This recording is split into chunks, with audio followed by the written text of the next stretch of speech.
Kapag sinabi mong plant-based ka, ang unang tanong, so ayaw mo na ng adobo? Parang kasalanan agad. Parang may tinanggihan kang pamana. Relax.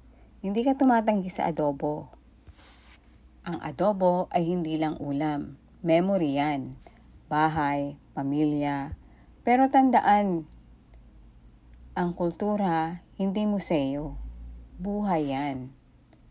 Noong araw, nag-aadobo para mag-preserve ng pagkain. Ngayon, may rep na tayo. Iba na ang konteksto. Pwede mag-adapt ng may respeto. Plant-based adobo, hindi betrayal, evolution. Hindi mo binubura ang kultura mo, inaalagaan mo lang ang sarili mo sa loob nito.